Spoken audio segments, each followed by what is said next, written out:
last week on CDN Play. Then after sa hot exchanger, ato na siyang i-transfer sa fermentation tank. all right. Kini siya. For today's episode, our guests are the forerunners of ICanServe Foundation, which is a non-stock, non-profit organization that advocates early breast cancer detection through breast self-examination. Si Lois, let us all welcome Nimia Correlia and Ron Flores. Hello, ladies. Welcome to CDN Play. Ladies and gentlemen, since it's October, we celebrate October Pink or Pink October. Pink October. And it's Breast Cancer Awareness Month. That's why we have these lovely ladies here right now, Miss Nemia and Miss Ron. They are beautiful, beautiful cancer survivors representing ICanServe Foundation. And I heard you just came from a lay forum. In Chongwa, Mandaue. Okay, so that lay forum is sponsored by ICanServe. ICanServe Foundation and the Philippine Society of Medical Oncologists and Chongwa, Mandaue. And your audience where? Survivors and caregivers and loved ones. Yes, right. Now, I want to learn more about ICanServe Foundation. Can you tell us more about your cause and how it all started? ICanServe Foundation started 20 years ago with Cara Alecpala Magsanok as the founder. Actually, She's from Cebu also? She's from Manila. All right. And then 2 years after, Tita Mary Ann Alcordo Solomon, together with other survivors, they formed ICanServe Foundation in Cebu. So ICanServe Foundation basically is an advocacy group of breast cancer survivors, so empowering themselves with the right information in breast cancer, so we know what to do about it. So we'll have our own voice in our healthcare. You know, this is the first time that I've come. This is the closest contact I've ever been to cancer survivors, no? And truly, I'm amazed with the fact that these women are just so energized, empowered. No, I mean, I cannot imagine that you actually went through cancer. Yes, because cancer is not a death sentence. Yeah, so it's a life sentence. Even after undergoing chemotherapy, there is life after cancer. Bitaw. Yes. Like, look at you. You're both gorgeous. You just have to keep a positive mindset and embrace the love and spirit of the love and support of your family and friends, and allow your faith to carry you through. And I know that this is sometimes a sensitive issue, no, when you talk about it, especially if you haven't accepted it yet. Yes, no? And a lot of people, they don't want to come out in the open because they don't want other people to pity know. them. So that's one advocacy of ICanServe Foundation is to erase the stigma on breast cancer patients as well. And I'm sure that ICanServe Foundation has helped you become what you are right now, who you are yes, right now, the person that you are right now. It has helped me a lot. Because even in my when I was diagnosed, just a week after I learned I had cancer, my sister immediately called someone from ICanServe, and that's Baby, and she's here right now. Then even before I started with my treatment, I was already involved with ICanServe Foundation, although not really that active because I was still undergoing treatment that time. Not just wonder ba, kay you seem to be very positive, both of you. Pero I want to know, what was your when did you learn that you have cancer, and what was your initial reaction? I was diagnosed in February 2017. Actually, it was Valentine's Day when I went through mammogram, ultrasound, so that's 2 years ago. Fine needle biopsy. Yeah, so I spent Valentine's Day not on a date with my husband, but in the hospital, and I did not receive flowers or chocolates, but I received a bad news that my lump might be malignant. So after another biopsy done in the operating room, it was finally confirmed that it was breast cancer. But it was detected early. Yes, it was detected early. What stage was it then? Stage 1. Yes, but like other cancer patients, the first thing that comes to your mind upon hearing the word cancer is death. Yes, considering I lost a lot of family members at the Big C. I learned about mine was August of 2016, and I would be very hypocrite if I would say I did not cry. I did cry. I think for a week, and then I opened my eyes and told myself, my tears cannot cure me. My tears cannot treat me. So I have to talk to my doctor and undergo what is needed there, and whatever is the advice of the doctor, you just have to follow. Yes. Yours, like, it was just 2 years ago, and you're cancer-free right now? I'm not really sure if I could say it cancer-free, but as of this time, like it's 2.5 years, I always keep my medical appointments. Yes. Because there's frequent monitoring for any recurrence. So I always tell them you just have to follow your medical appointments, you have to eat healthy, you have to stay fit and live well. So those are the changes in lifestyle that you did. Like in my case, when I was diagnosed in 2016, I underwent 6 cycles of chemotherapy. Then I had 18 cycles of the targeted hormonal therapy. And then I had 30 days of radiation. You can just imagine Yes. the journey, the That's true. journey I that I can went through, only the treatment, imagine. the treatment I went through. Looking back, I can go, oh my gosh, I was able to hurdle. Yes, and the surgery actually, it was really hard because when the doctor told me your right breast has to go, I was really devastated. So first thing that came to my mind was how to spend summer without wearing my 2-piece bikini. So, but my husband said, you need to let go. So I needed to leave. I needed to leave for my family and to tell my story. So that fateful day, March 7, 2017, I underwent modified radical mastectomy. So it's 1 tower down. Same with you, Nemia. Same with me. And what was very difficult when I had my mastectomy, that was December 12, 2016. I was in the ICU for 5 days. There was a complication in my surgery, and I was in the ICU for 5 days. That when I learned that my surgery has to be reopened, I just talked to the Lord, and I said, Lord, I am nothing without you. Please take over and take charge. That's just my prayer. Again, I can only imagine the difficulty you went through. Miracles happen. Yeah, but when you think about it, it's just a body part. Though it will not grow back, but at least it's a consolation maybe in the future. If you decide for a reconstruction, you could always shop for a new breast with the cup and size of your own choice. Yeah, this time your own choice. And who would have thought that we have one toy? Yes, Not it was really a challenge at first how to balance your breast here, but now you've perfected it yes, already. we perfected it. You're able to carry it with grace. Yeah, so I want to know, how did you cope? Okay, again, I cannot contain the amazement actually na I see you both, you look very happy. So I cannot imagine the pain you've gone through. So I want to know, how did you cope? Okay, aside from the support from from family and friends, it's very important, and this has always been my formula for healing. It's faith, trust the Lord, and it's me, the patient, because my family cannot just take the chemotherapy for me. It's really me. I will undergo the chemotherapy. I will have to take all the laboratory tests. So the family and friends, the support from them are very important. And most importantly, the ultimate challenge really there is you.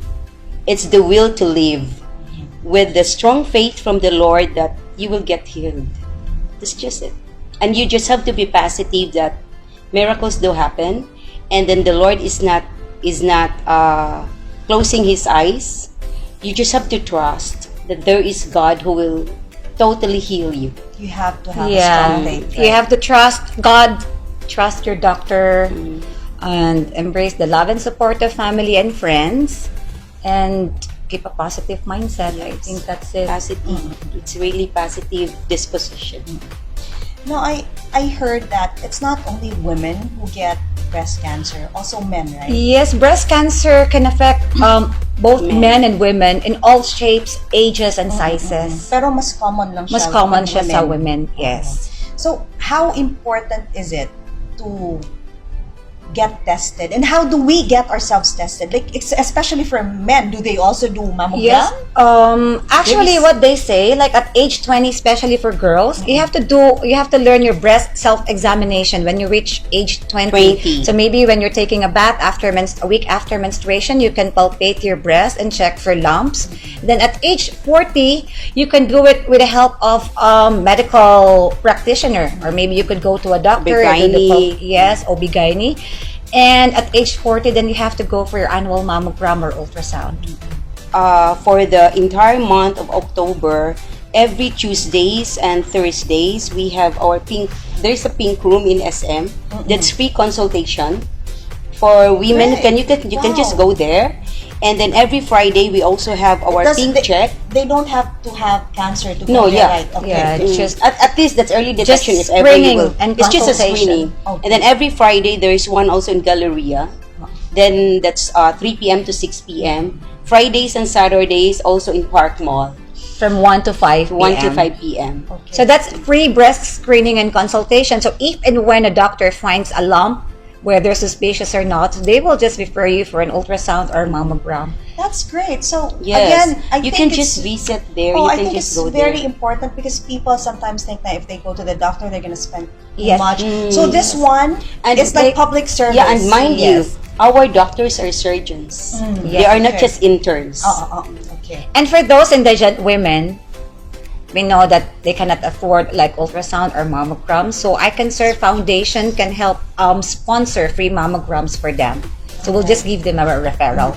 Do you also have support system for Actually, ICanServe Your organization is Foundation already a support more system. on Yeah, an that's a advocacy support group, system but already. it's a support system for the survivors. Like we get together sometimes, so we share stories. We're all at a different place in our journey, but we learn from every story. So it is really important for us to learn more and be with them, so we could help each other, like to share positivity.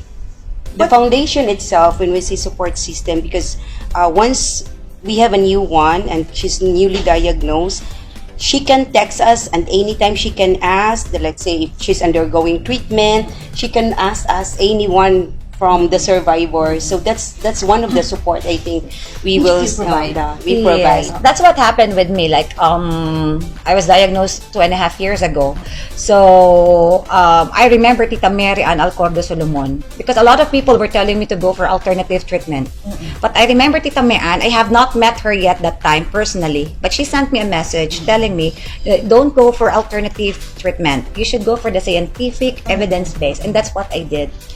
So you when you learned that you had cancer, you joined ICanServe right away.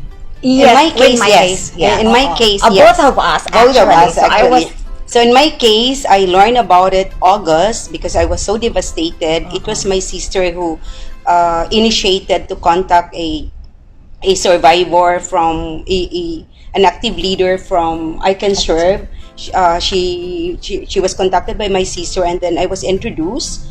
Of course, there were 3 of them, and then I was crying in front of them. And then when I saw them, they're okay, as if they're just, everything is normal. When I saw the 3 of them, okay, so that means, and then I was able to meet the other members on the same day.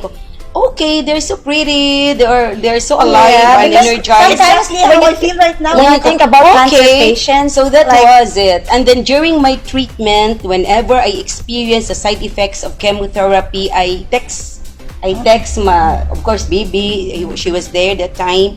And then I also have a friend who was a caregiver of a sister. So I was able to ask them.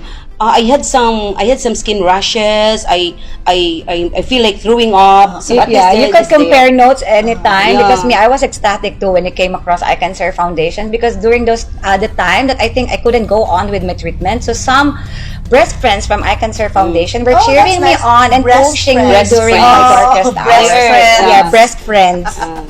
So they were cheering me on and pushing me during my darkest hours. So at this time, siguro it's our way of paying it forward. So we want to be of help to other newly diagnosed sisters. Because you know what, if you don't have that positive disposition and you don't have that determination to live, every cycle, that's every 21 days, is something like you are moving to a mountain, and it's a journey, because the side effects are really exhausting. Yes. That sometimes if you don't have that perseverance and the determination, you will just give up.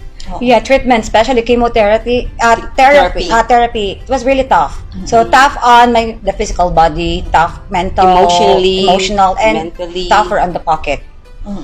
Yeah, it's Yeah, kinda it's expensive. draining financially. So you get to spend more time in the hospital rather than your office, and you get poked by needles here and there. And then it's life changing when we see life changing, because after your scheduled chemotherapy, you have to stay at home because your immune system is very low.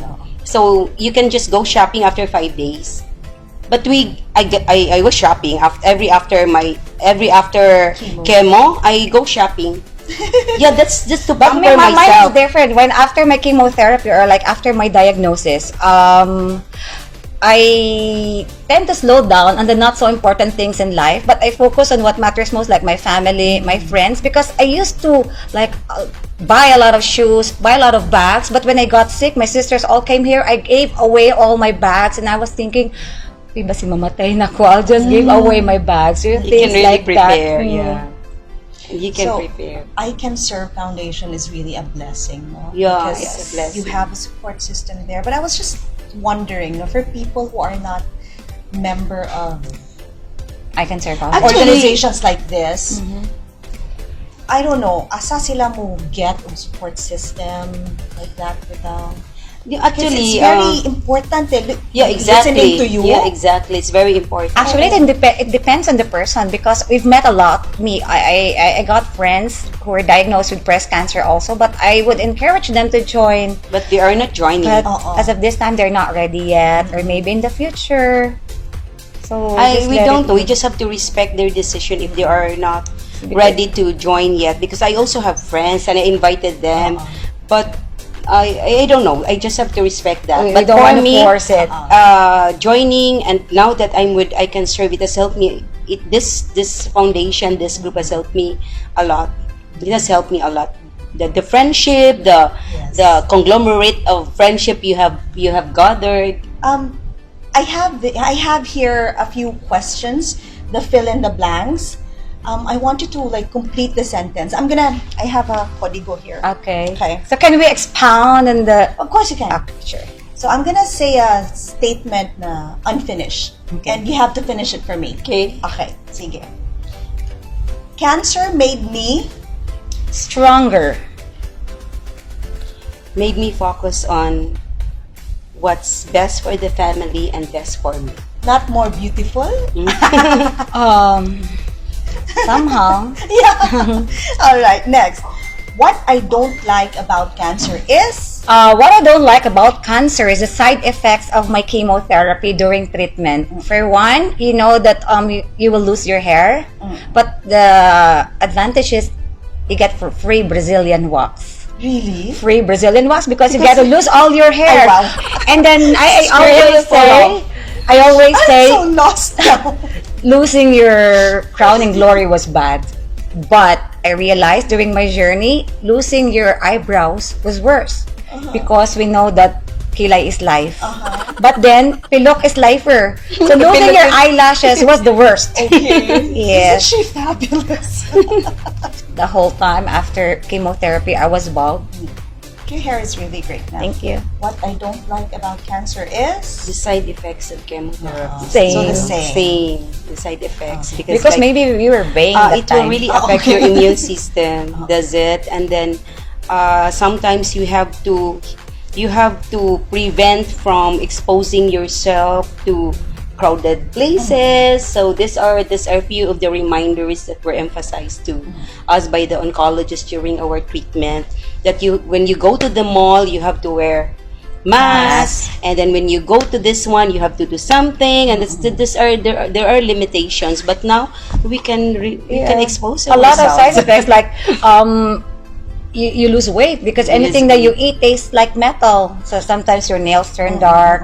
And I have one funny story, like a few weeks after my chemotherapy, my last chemotherapy. So I was growing my hair. So my little boy, who was then 7 years old, came up to me and he told me, "Mom, you look like a doll." A doll. Okay. Yeah, so I was so happy because we know that kids don't lie. So I looked in the mirror, half surprised, half happy, and then I said, "Do I look like Barbie?" And he said, "No, you look like Chucky."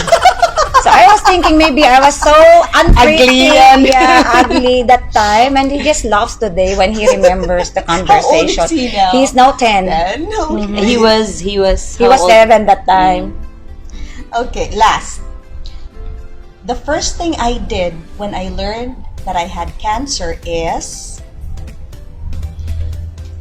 I called my family members and informed them immediately I have cancer. And then immediately I was referred to a doctor. Then immediately I talked to the doctor, what's next? That's how Other than open. the fact that you cried, probably. Yeah, of course I cried. And then it's also true that when you're talking to your oncologist and he was already talking a lot of things, none will sink in. None will sink in. Yes. Because you It's were like you you're were evoking emotional. I was so emotional that time, and I did not think, contrary to what you were saying, I did not think of any alternative. It's immediately I went. No, I did not think about alternatives. Someone told you. People were Someone like told telling you. go for alternative Actually, treatment. in my But case, that was nobody told farthest. me. Nobody told me because I was a career-oriented person, and they know that I'm very logical. Yeah, the first thing I did was to call my sisters because I'm living alone here in Cebu with my family because all my siblings are in Manila. So I called them and cried. Yeah, it's the same thing, I think, because it's like a death sentence. At age 45, with a good career, with a loving husband and beautiful kids, all you could think of was good life ahead of you. Because the perception when you have cancer is You will die. how many months Yeah. will I have to live? So that's the when I talked to the surgeon asked me, do you have a family member with you? Oh, no, doc, I'm alone, because I was alone when I had my breast ultrasound and then my mammogram. Then when the OB/GYN told me that it was really cancer, okay, what's next? And then the surgeon said, it's life changing though for the first 6 months, but gone are the days 15 years ago when someone is diagnosed with cancer. The next question, how many months? Yeah, with me, somehow I knew it was coming because my mom died from ovarian cancer, a cousin from colon cancer, and then an aunt breast cancer, and an uncle to lung cancer. So somehow I was thinking, time will come, I'll get it. Yeah. So there's a common household joke. It's not beauty that runs in your blood. It's cancer. It's It's cancer. been an honor to meet the two of you and the other cancer Yes. survivors with you. I'm just so glad that I've met you, no? And thank you very much for guesting in the show. Thank you for But having before us. we end, why don't you invite again the people about ICanServe Foundation's activities, the one in SM. Okay, we have Can we mention that again? all the Tuesdays Here, and Thursdays of October. That's 3 p.m. to 6 p.m. We have our pink room that's in SM, Cebu. And then that's every Fridays in Galleria, Robinson's Galleria. That's from 3 p.m. rather to 6 p.m. And in Park Mall, that's Fridays and Saturdays from 1 p.m. to 5 p.m. Please have yourselves checked. It's for free. Don't be scared. At least early detection can really help. That's so true. Early detection is the best prevention. On October 26, 27, that's the start of the Pink Barbie exhibit at the SM City SM Cebu. City. And then on October 27, the Pink Healing Mass at SM City Cebu. Any message to those who are Watching. that are going through what you've gone through 2 years ago? Okay. To those who are undergoing treatment or who are suffering from cancer right now, I would just like to tell you that you just have to embrace your warrior spirit and turn your pain into your real purpose.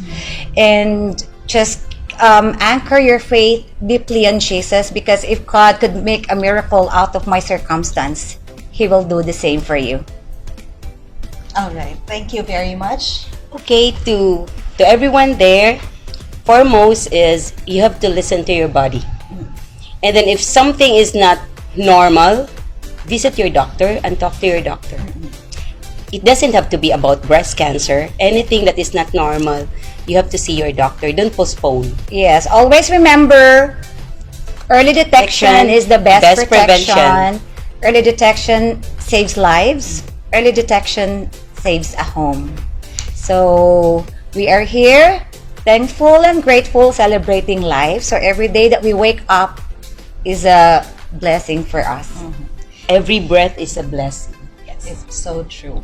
Thank you again very much, Miss Nemia, Miss Ron. Thank you so much. Thank you for having us. Yes. Thank you so much. And Thank also to our viewers, thank you so much for always watching CDN Play. Please don't forget to share this video to your friends and family, and share the hashtag CDN Play and CDN Digital. This has been Kriya Padilla Roleda. Next time again, si Lois. Bye. Thank you. Bye-bye. Thank you.